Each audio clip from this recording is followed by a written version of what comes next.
and marketing communication. I thought I would just give a brief overview as we start the course and we start getting into the promotional part of the assignments that you'll be working on. So the first thing I want to talk about is advertising and what to consider when you're creating a marketing campaign. As you'll note in this week's reading, advertisers have some basic things to consider before creating a marketing campaign.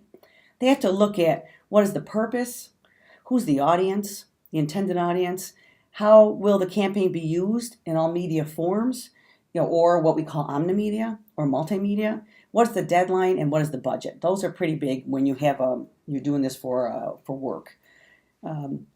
So when you gathering this information sets the stage for the creative process where you start to tell the story of the product. You're really becoming a storyteller when you're trying to sell or campaign with a product.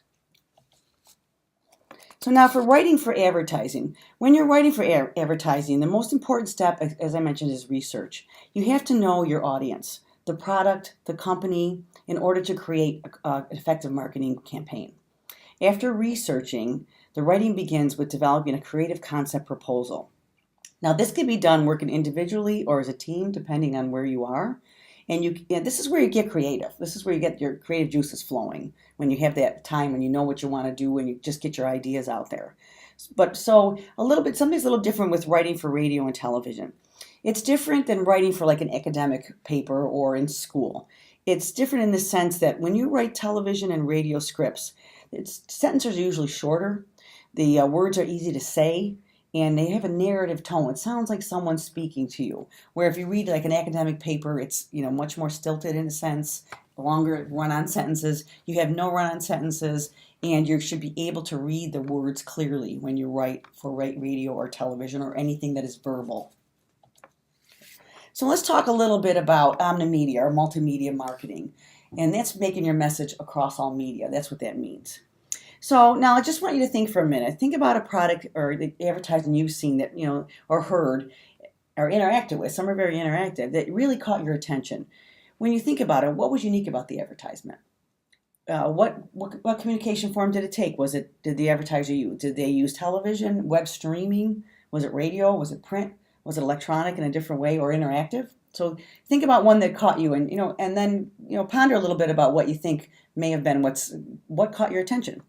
Now think about during the class we're really going to work on creating products or the commercials, the PSAs, and then the news and our feature.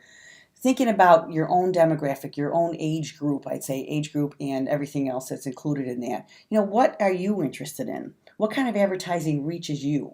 So that's the kind of thing I want you to think about as you're developing your assignments.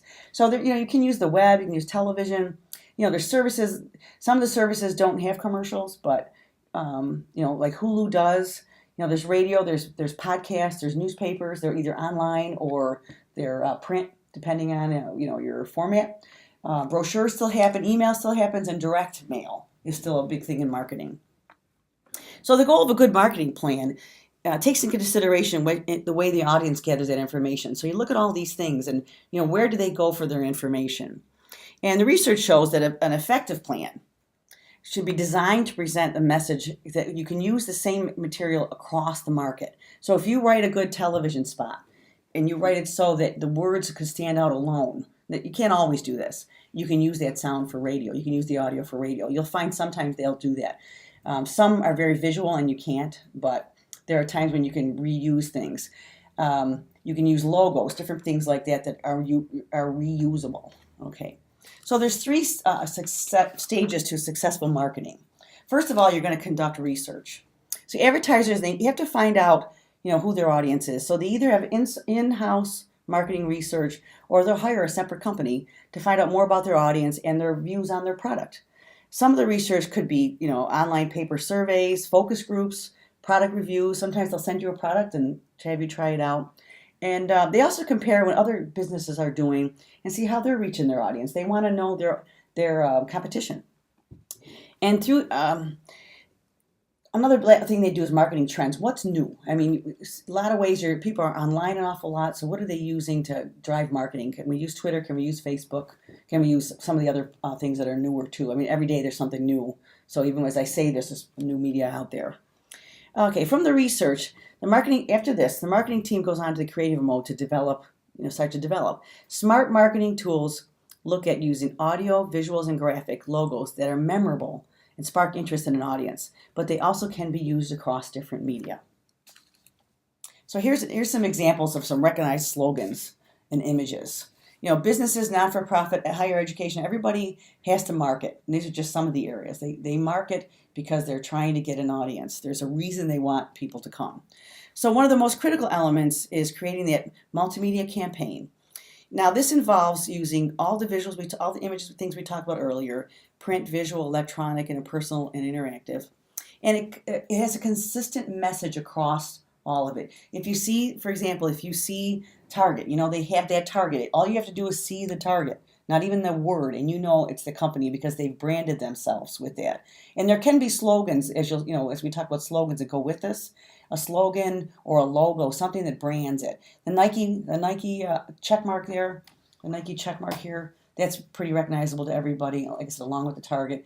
Two of the queens of Omni Media are Martha Stewart and Oprah.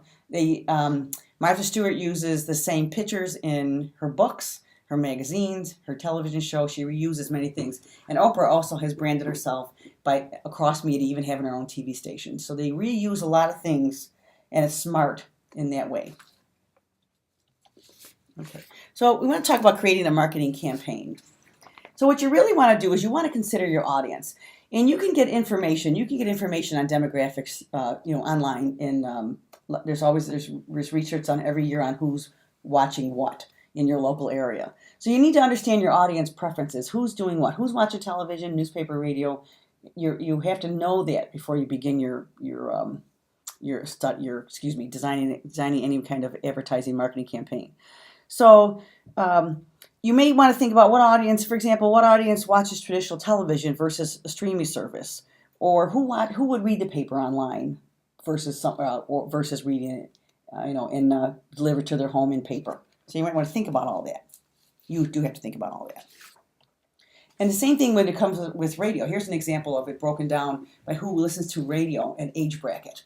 And you can see the difference right there where the large, if you look at these, you can see how many people are watching. And the Nielsen does all this research on who is listening when. So, like I said, maybe it's in the morning. If you want to catch a person in the morning, driving in the morning to work, say they're 35 years old, and between 6 and 8 in the morning, they're driving to work. You not only want to make a campaign that is catchy to them, that they're interested in hearing, or when you get down to your news part, a podcast or something they would listen to, you want to make sure you have it on the air at the right time, that they're going to be listening. So in summary, as you start to work on your promotional assignments, I just want you to remember you have to be able to understand the product and the company. You have to, and the audience. You have to be able to conduct extensive research. Again, know your audience. And then you want to create a marketing to reach that audience keeping in mind your desired outcome and purpose. Okay, guys, thanks.